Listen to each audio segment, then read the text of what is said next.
जय हिंद।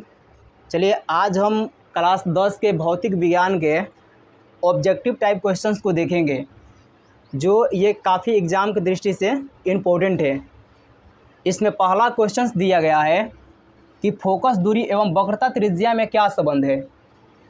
तो इसका करेक्ट आंसर हो जाएगा F बराबर r/2, यानी कि जो वस्तु की फोकस दूरी होती है वह वक्रता त्रिज्या की आधी होती है। तो इसका राइट आंसर हो जाएगा F बराबर r/2। यही फोकस दूरी और वक्रता त्रिज्या में संबंध है। देखिए 2 नंबर क्वेश्चन में दिया गया है कि उत्तल दर्पण में बनने वाले प्रतिबिंब का आवर्धन क्या होता है। देखिए जो उत्तल दर्पण में प्रतिबिंब बनता है उसका जो आवर्धन होगा वो हमेशा 1 से कम होगा। तो इसका राइट आंसर हो जाएगा 1 से हमेशा कम होता है। चलिए 3 नंबर क्वेश्चन को देखते हैं। 3 नंबर क्वेश्चन में दिया गया है कि मोटर गाड़ी के चालक के सामने कौन सा दर्पण लगा रहता है। तो इसका राइट आंसर हो जाएगा मोटर गाड़ी के चालक के सामने उत्तल दर्पण लगा रहता है। जहाँ जो ड्राइवर होता है गाड़ी का, जो ड्राइविंग करता है, उसके बगल में एक ग्लास लगा होता है ना जी, तो वही उत्तल दर्पण लगा होता है। और ये क्वेश्चन इस प्रकार से अगर पूछा जाए कि उत्तल दर्पण का उपयोग वाहनों के साइड मिरर के रूप में क्यों किया जाता है, तो इसका राइट आंसर हो जाएगा कि उत्तल दर्पण का उपयोग वाहनों के साइड मिरर के रूप में किया जाता है, क्योंकि उत्तल दर्पण का दृष्टीय क्षेत्र काफ़ी चौड़ा होता है। इसलिए वाहनों के पीछे से आने वाली सभी वाहनों का स्पष्ट एवं सीधा प्रतिबिंब दर्पण पर दिखाई देता है, जिससे चालक को साइड देने में आसानी होती है। तो इसका करेक्ट आंसर हो जाएगा उत्तल दर्पण का उपयोग मोटर वाहन के साइड मिरर के रूप में किया जाता है। चलिए 4 नंबर क्वेश्चन को देखते हैं। 4 नंबर क्वेश्चन में दिया गया है कि कहाँ पर स्थित वस्तु का प्रतिबिंब अवतल दर्पण के फोकस पर बनता है।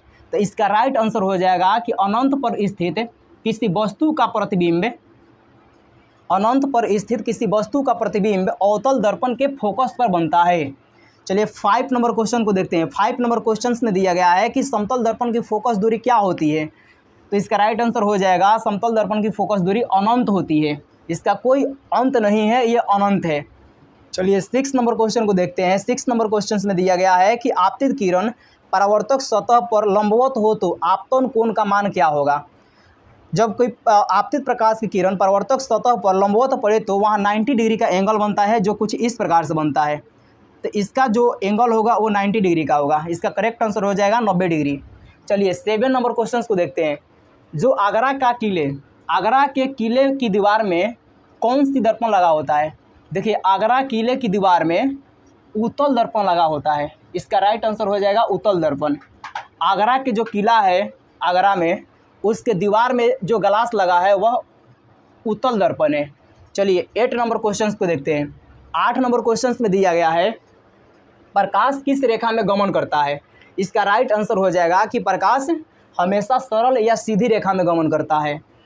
चलिए 9 नंबर क्वेश्चन को देखते हैं। 9 नंबर क्वेश्चन में दिया गया है कि आवर्धन के मान में ऋणात्मक चिन्ह से क्या ज्ञात होता है।